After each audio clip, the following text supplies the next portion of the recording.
السلام علیکم۔ خوفناک سچ میں حاضر۔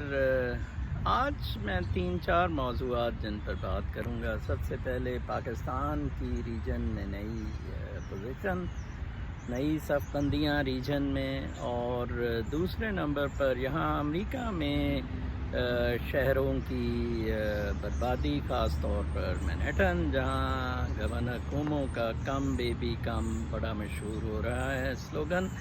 تیسرے نمبر پر کینیڈا میں آخری برفانی تودہ بھی پگھل کر گر گیا، اور انٹارکٹیکا کا۔ آخر میں لبنان پر بات کروں گا، جہاں کہ اکتوبر میں تحریک رولنگ ایلیٹ کے خلاف شروع ہوئی تھی، اور شاید ان دھماکوں کے بعد وہ اور زور پکڑ جائے، جس سے کہ خلیج کے ملکوں میں کافی اس طرح کی تحریکوں کا اندازہ سوچا جا رہا ہے۔ سب سے پہلے پاکستان کی صف بندی۔ آج ایک اور میں اخبار میں بڑی نمایاں خبر پڑھ رہا تھا شعیب اختر کی، کہ پاکستانی کرکٹر سیٹ کہ جی we lead grass but will fund the army.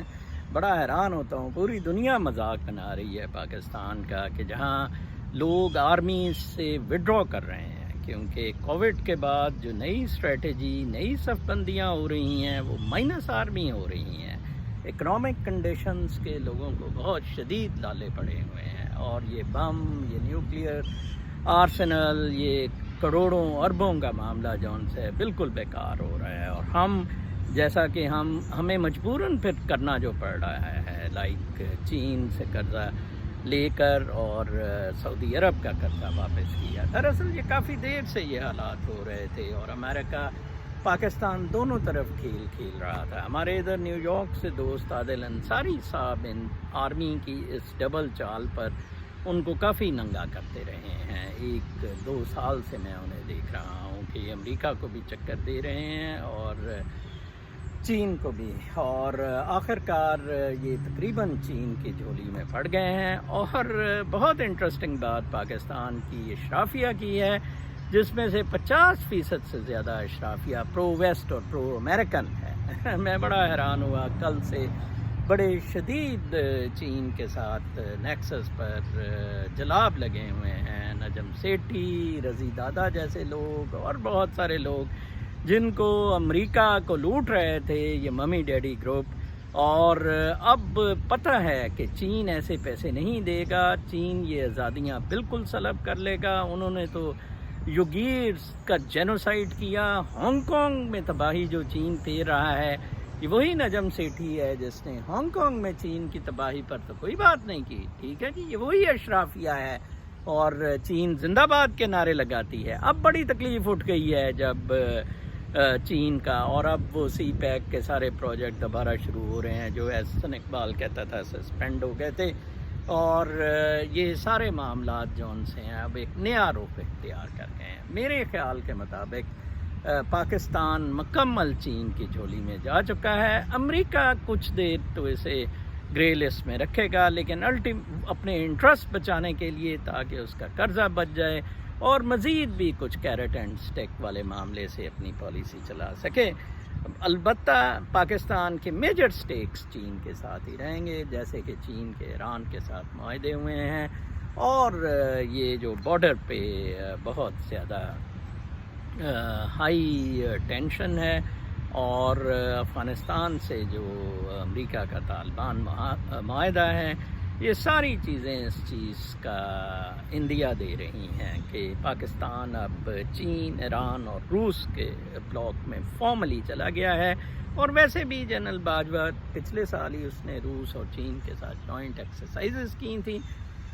تو یہ اب معاملات جون سے ہیں، یہ ایک بہت واضح پوزیشنز اختیار ہو رہی ہیں۔ امریکہ انڈیا کے ساتھ مل کے چائنا کو کاؤنٹر کرنے کی کوشش کرے گا۔ چائنا تائیوان پہ بھی چڑھائی کی کوشش کر رہا ہے، ساؤتھ چائنا سی میں بھی اپنا پریشر بلڈ اپ کر رہا ہے، اور عریبین سی تو چائنا آلموسٹ لے گیا ہے۔ چابہار پورٹ کا بھی نیا کانٹریکٹ وہ چین کے ساتھ کرے گا، جہاں سے وہ گوادر کو بھی محفوظ چین بنانے کی کوشش کرے گا۔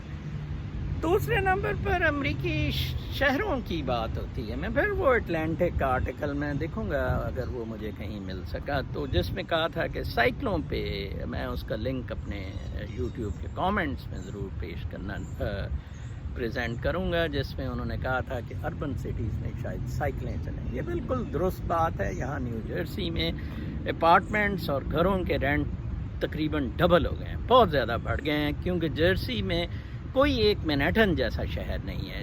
جرسی سکیٹرڈ ہے, اور کیونکہ لوگ نیو یارک سے نکلے سارے, اور وہ نزدیکی اچھی لائیولی ہوڈ والی ریاستوں میں منتقل ہوئے, جن میں یقیناً جرسی بیٹر آپشن تھا کمپیئر ٹو کنیٹیکٹ اور باقی جو نیو یارک اسٹیٹ کے ساتھ نزدیک لگتے ہیں, پینسلوینیا وغیرہ. تو یہ معاملات اب بہت گمبھیر ہو گئے ہیں, اور گورنر کومو کا جون سا وہ کم بیبی کم والا سلوگن ہے, وہ اس کو گو کہ بلیزیو میئر جو امریکہ کا ہے, نیو یارک سٹی کا ہے, اس نے اس کو رگیدا ہے. اس نے کہا جی نہیں, ہیلتھ فرسٹ اور بعد میں یہ کمرشل ایکٹیویٹیز. بہرحال نیچر جون سی ہے وہ الٹیمیٹلی پریویل کرتی ہے. یہ نیچرل سین ہی تھا جہاں آ کے امریکیوں نے نیٹیو انڈینز کے ساتھ فائٹ کر کے فیصلہ کیا کہ ہم رہیں گے. نیچرل کنڈیشنز جون سی ہیں وہ زیادہ میٹر کرتی ہیں compare to economic interest. Economic interest نے ان کو فالو کرنا ہوتا ہے. لائک آج اگر فرض کریں سیلاب آ جائے, کچھ اور تباہی ہو جائے, ارتھ کویک آ جائے, تو وہ پھر دوبارہ ری بلڈنگ اس پلان سے نہیں ہوتی ہے. میں آج پڑھ رہا تھا کہ منی ایپلس میں کچھ دیر ادھر پچھلے سال کوئی 2 مہینے رہا, منیسوٹا کا شہر. منی ایپلس میں بھی سٹی جون سا ہے وہ اب سوچا جا رہا ہے کہ شفٹ ہو جائے گا باہر, اور سٹی میں بہت ہی زیادہ گند ہو چکا تھا. میں کیونکہ ادھر رہا ہوں, میں نے دیکھا ہے اس کو مینیج نہیں کیا جا رہا تھا. میں یہ تو نہیں کہوں گا کہ اس میں بلیکس کا مسئلہ زیادہ تھا, بہرکیف some how it was not being managed. اور اب کرونا نے تو آ کے بالکل ہی پٹھا بٹھا دیا, اور اب سٹی لائف وہاں بھی ختم ہو رہی ہے. تو جہاں ایسے سٹیز تھے, اربن سینٹرز تھے, شکاگو جیسے, لاس اینجلس جیسے, مینہٹن جیسے, میامی, یا یہ منیاپولس, سینٹ پال وغیرہ, تو یہاں اب زندگی وہ نہیں ہوگی جو کووڈ سے پہلے تھی. میں یقین سے یہ بات کہہ سکتا ہوں. بہت سارا بزنس آن لائن شفٹ ہو گیا ہے, اور امریکنز آہستہ آہستہ اپنے آپ کو اڈیپٹ اور ایڈجسٹ کر رہے ہیں ود دا نیو کنڈیشنز. اور آج ہی میں پڑھ رہا تھا برنی سینڈرز وغیرہ کا کہ انہوں نے کہا جی کہ 50 ارب ڈالر اگر ہم وارن بوفیٹ, بل گیٹس اور جیف بیزوس سے لے لیں تو بہت سارے مسئلے حل ہو جائیں گے. تو اب مطلب کارپوریٹ سیکٹر کو ڈرایا جا رہا ہے, کیونکہ وہ انہوں نے زیادہ بینیفٹ کیا ہے یہ کووڈ والے معاملے میں. تو ویسے بھی جو بائیڈن نے کوئی 3 دن پہلے ایک بہت ہی احمقانہ بیان دے دیا تھا, گو کہ تھا ٹرو, میں اس پہ ایگری کرتا ہوں. اس نے کہا کہ افریقن امریکنز کی جو پاپولیشن یو ایس اے میں ہے وہ ڈائیورسٹی پہ بلیو نہیں کیے جس طرح کہ لیٹینوز بلیو کیے. بات تو اس نے سچ کہی, لیکن اس سے اس کا اس کا افریقن امریکن ووٹ بینک بہت متاثر ہوگا. ٹرمپ نے اس کو اپنی ٹویٹ میں بڑا نمایاں کیا, تو یہ ایک بہت بڑی بونگی تھی. آئی ڈونٹ نو وائی, کیوں اس نے کی لیٹینو پاپولیشن کو, تو اس نے ضرور اٹریکٹ اس سے کر لیا, لیکن اس سے بڑے سارے پرابلمس ہوں گے. ڈیموکریٹس کا کوئی واضح جھنڈا نہیں نظر آ رہا ہے. ڈیموکریٹس سپلٹ کر گئے ہوئے ہیں بالکل, وہ برے حالات ہیں ان کے, اور ان پر اپنے کل ہی میں راشدہ طلیب کا پڑھ رہا تھا کہ وہ جیت تو گئی ہے, لیکن اس پہ ہاؤس کی ایتھکس کمیٹی جو ان سی ہے اس نے کچھ الزامات لگائے ہیں, جس سے انہوں نے کہا ہے کہ راشدہ طلیب نے اپنی کیمپین میں کچھ کیمپین منی یوز کی ہے اپنی سیلری کی طرف, جو کانگریس کے فنڈز الاؤڈ ہوتے ہیں فار الیکشن, تو اس سے لگ یہ رہا ہے کہ تو انہوں نے کہا کہ ہم راشدہ طلیب کو وارن کرتے ہیں, اس میں اس کی انٹینشن نہیں تھی, ان انٹینشنلی اس سے ہو گیا ہے. ویئر ایز الہان عمر جو دوسری مسلمان کینڈیڈیٹ منیاپلس سے اگلے منگل فائٹ کر رہی ہے پرائمریز، اس کے خلاف تو ملینز آف ڈالر صومالیہ اپنے ہسبینڈس کے پاس بھیجنے کا ہے، کوئی 7-8 اس نے شادیاں کی ہیں صومالیہ سے لوگوں کو ادھر لانے کے لیے، تو وہ کردار پہ تو میں کہہ یہ رہا تھا کہ ڈیموکریٹس بہت سپلٹ ہوئے ہیں، ایکسٹریم سوشلسٹ ہیں، کچھ لوگ پرنسپل سٹینڈز لے رہے ہیں، کچھ بالکل ہی اوپن اپ کرنے کی باتیں کر رہے ہیں، تو ڈیموکریٹس کا سٹینس بڑا سپلنٹرڈ سا ہے، اینڈ آئی ڈونٹ تھنک کہ وہ اس میں سکسیڈ کریں گے۔ تیسری طرف آتے ہیں انوائرمنٹ کی بربادی، جو کہ کینیڈا سے جس کا بہت زیادہ افیکٹ دیکھا جا رہا ہے۔ کینیڈا میں ہی میں کل پڑھ رہا تھا، میں اگین یوٹیوب لنک کو لگاؤں گا اپنے اس ویلاگ کے کامنٹس میں، کہ آخری جو آئس انٹیکٹ آئس ہے وہ بھی بریک ڈاؤن ہو کے گر گئی ہے انٹارکٹیکا سے، تو اس کا مطلب ہے کہ یہ جو گلیشیئر کور ہے جو کینیڈا کو بچا رہا تھا وہ بالکل اب میلٹ کر گیا ہے۔ یقیناً اس سے کوئی پانی کے ریسورسز تو کینیڈا کے انکریز ہو سکتے ہیں، لیکن اس سے ویدر کنڈیشنز بہت زیادہ خراب ہو جائیں گی، اینڈ اس سے کچھ اور ریلیٹڈ بایو ایکو معاملات جو ان سے ہیں وہ یقیناً بہت زیادہ ڈسٹرب ہوں گے۔ تو جیسے میں نے پہلے والے موضوع میں کہا تھا کہ انفیکٹ یہ وائرس، کلائمیٹک چینجز، یہ ساری چیزیں بہت ہیوج امپیکٹ ڈالیں گی فیوچر پلاننگ یا فیوچر لیونگ یا اگلا ہیومن ایوولوشن، جو میں ایٹ لیسٹ دیکھ رہا ہوں کہ یہ اگلے انسانی ارتقاء کی طرف لے جائیں گی۔ پاکستان میں آپ نے دیکھا ہے کہ کراچی میں وہ این ڈی ایم میں وہ موٹو کی جو موٹے پیٹ والا جنرل ہے، اس کی وہ جی ہم نے ڈرین، قدرت دیکھیں کیسے ان کو مارتی ہے۔ اس نے کہا جی کہ یہ برساتی نالے نہیں صاف کیے تھے، ایم کیو ایم پی پی پی گدھے لٹیرے بدماش سارے، ہمیں ٹرینڈ ہے، ہم آتے بھی ہیں، خود تو ویسے وہ کتا گٹر میں نہیں گیا تو ہم نے کر دیے صاف جی، لو وہ بارش آئی، وہ ماہی طوفان جو سمندری طوفان آیا وہ سارا پھر ننگا، موٹے کا پیٹ پھر ننگا ہو گیا۔ تو یہ پاکستان تو کوپ ہی نہیں کر سکتا ہے، یہ جو نیا موسمی انوائرمنٹل سٹف ہے اس کا بہترین اب حل پاکستان کے لیے، نہ تو پاکستان کے پاس اتنی ٹیکنالوجی ہے کہ کوئی ڈائکس وغیرہ بنا سکے ہالینڈ کی طرح، تو چائنا ہی پاکستان کے لیے رہ گیا ہے۔ وہ چائنا دبڑ گوس معاملہ یجوج ماجوج والا وہ ان پہ چڑھا رہے گا، وہ اپنے کرتب دکھاتا رہے گا، اور یہ بھوکے ننگے، میں کہتا ہوتا ہوں بیگرز کے ناٹ بی دا چوزرز۔ اس وقت سب سے بڑا بکاری عمران خان اس لیے سکسیسفل ہے کہ عمران خان کو شروع سے بیگنگ کا بڑے طریقے آتے ہیں، بہت زیادہ۔ For begging he can do anything, he can undress himself, he can do any immoral activity, begging.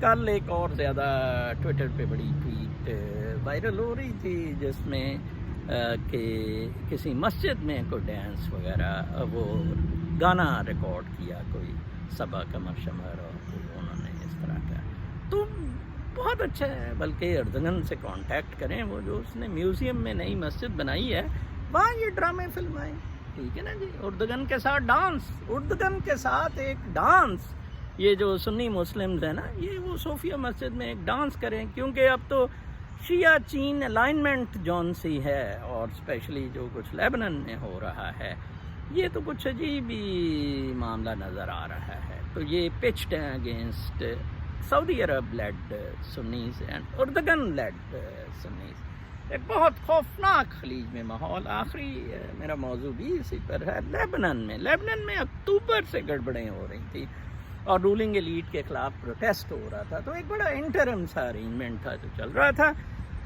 تو اب یہ امونیم نائٹریٹ کے جون سے ذخائر ہیں، ان کو بھڑکتا ہوا، اور اس سے جو ٹریجڈی ہوئی ہے، 200 کے قریب لوگ مر گئے ہیں، بہت سارے لاپتہ ہیں، بہت ہزاروں زخمی ہیں، اس پہ ایک بہت غم و غصے کا اظہار کیا جا رہا ہے۔ اور کل ہی میں BBC کا ایک مضمون ذخائر پر پڑھ رہا تھا کہ کس طرح یہ 2014 میں جہاز یہ امونیم نائٹریٹ لے کے، روسی جہاز جا موزمبیق رہا تھا، لیکن رستے میں اس کو کہا گیا کہ آپ کے پاس تو پرمیشن نہیں، اور جو اس کی لیبنن کی پورٹ کے چارجز تھے وہ پے نہیں کر پا رہا تھا، بہت سارے مسائل ہوئے، ادھر ہی رہے، کرو کو اریسٹ کر لیا گیا، پھر آخر اس ویئر ہاؤس میں یہ سامان ان لوڈ کر دیا گیا، اور یہ بہت ہی، یہ بھی کچھ بڑا ہی عجیب قسم کی سٹوری ہے اس کی، کہ 6 سال سے اتنی ڈینجرس آئٹم ٹنز میں،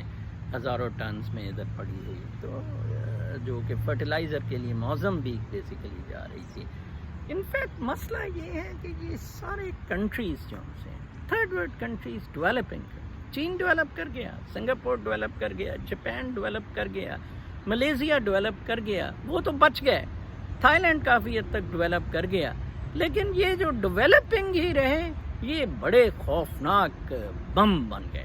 ٹھیک ہے جی، امریکہ نے جتنی سپورٹ 60s اور 70s میں، 50s 60s 70s میں ٹیکنالوجیکل سپورٹ دی، ایک تو خیر بھٹو نے پرائیویٹائزیشن سے آ کے ختم کر دیا، ورنہ شاید ملیشیا والی فیکٹریاں جو جاپان نے ملیشیا میں لگائی تھیں وہ پاکستان میں لگ جاتی۔ بہرحال ایز ہسٹری ہیڈ ڈیسٹنڈ، تو اسی طرح خیر ہونا تھا۔ تو یہ ملک بہت اب خوفناک سے ہو گئے ہیں۔ ان میں ایران جون سا ہے وہ یہ صلاحیت رکھتا ہے کہ اس نیگیٹیوٹی کو ایز این ایکسپینشنسٹ ڈریم کیا جائے، امپلیمنٹ کیا جائے، جیسے کہ وہ سیریا میں کر رہے، جیسے وہ لیبنن میں کر رہا ہے۔ لیبنن کا ایک بہت زیادہ پوری دنیا اس کی طرف دیکھ رہی ہے، کیونکہ ایک طرف تو پیلسٹینینز کو بلیم کیا جا رہا ہے کہ وہ سنی مسلمز جو ادھر ریفیوج کے لیے آ گئے، انہوں نے گند کیا ہوا ہے، جو کہ ایسا بہرکیف نہیں ہے۔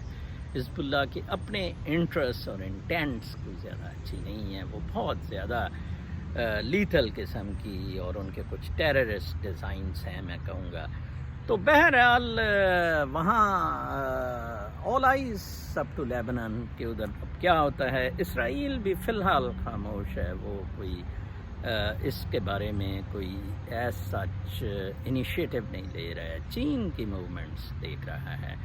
چین اس وقت بہت بیٹر پوزیشن میں ہے ریجن میں۔ چین کو 3 چیزوں نے بہت زیادہ فائدہ دیا، ایک تو کووڈ نے، دوسرا پاورٹی نے، یہ ڈیولپنگ کنٹریز کی جون سی ہے، چین انفراسٹرکچر وائز بیٹر تھا، اور تیسرا چین کو امریکن کرائسس ود ان امریکہ، جس سے امریکہ انٹرنیشنل تھیٹر سے پل آؤٹ کر رہا ہے۔ پل آؤٹ اس طرح نہیں کر رہا ہے کہ بالکل ہی باہر دوڑ رہا ہے، بلکہ وہ اپنی پراکسیز کو ادھر چھوڑ کے جا رہا ہے، جیسے انڈیا کو وہ پراکسی رکھ رہا ہے ریجن کے لیے، اور باقی ادھر جاپان اور فلپین وغیرہ کو وہ پراکسی بنا رہا ہے ساؤتھ چائنا سی میں فائٹ کے لیے۔ تو اس بیک گراؤنڈ میں پاکستان کا تو میں یہی کہہ سکتا ہوں، جس پہ میں ختم کرنا چاہوں گا کہ آج ایک بڑی انٹرسٹنگ ٹویٹ دیکھ رہا تھا۔ آپ بھی ضرور ٹویٹر جوائن کریں، بہت زبردست پلیٹ فارم ہے۔ میں تو خیر کوئی 10 سال سے ٹویٹر پر ہوں۔ تو ایک صاحب نے ٹویٹ بڑی اچھی کی تھی، کہ بلکہ میں 2 ٹویٹس مینشن کروں گا۔ ایک ٹویٹ تھی کہ کسی شخص نے اٹھ کے صبح کہا جی کہ میں اس ملک کے حالات بدل دوں گا اگر میں وزیر اعظم بنوں، کہ وہ تو اس کی بیگم نے کہا کہ یار تم پہلے اپنی شلوار تو بدلو، تم نے رات سے میری شلوار پہنی ہوئی ہے۔ تو یہ پاکستان کی رولنگ ایلیٹ کا بیسٹ ایگزامپل ہے، شعیب کا گھاس کھانے والا جو ان سا نعرہ ہے۔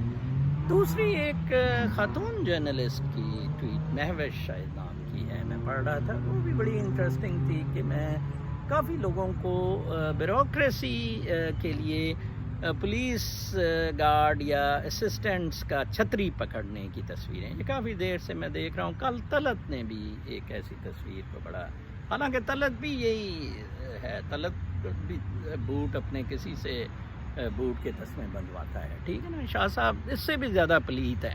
بہرحال انہوں نے بیوروکریسی کا کہا کہ چھتری کا، کہ یہ ظلم ہے، یہ وہ کلونیل لیگیسی ہے۔ تو اس پہ خاتون مہوش نے بہت اچھا جواب دیا وہ لکھا ہوا تھا اس کو، ٹویٹ کو ری ٹویٹ کر کے کامنٹ دیا. اس نے کہا کہ جس دن یہ 4 لوگ جو اس بابو کے ارد گرد چھتری لے کے کھڑے ہیں، جس دن ان 4 لوگوں نے چھتری اس بابو کے سر پر ماری نا، اس دن انقلاب آئے. What a tweet it is, what a fact it is. کیا یہ ہوگا؟ میں اس سوال پر آپ کو چھوڑ رہا ہوں. کل اس پہ مزید ڈسکشن کریں گے کہ کیا وہ 4 آدمی اس بابو کو چھتری ماریں گے. میں تو یوسف نسیم کھوکھر سیکرٹری انٹیریئر کو چھتری نہیں مار سکتا. میں تو امریکہ میں ہوں. میں اپنے منہ سے بد زبانی بھی کر دیتا ہوں، لیکن میں اس گنجے کا سر توڑ دوں اگر میرا پاس چلے. اپنا بہت خیال رکھیں. شام تک کے لیے اجازت. اللہ نے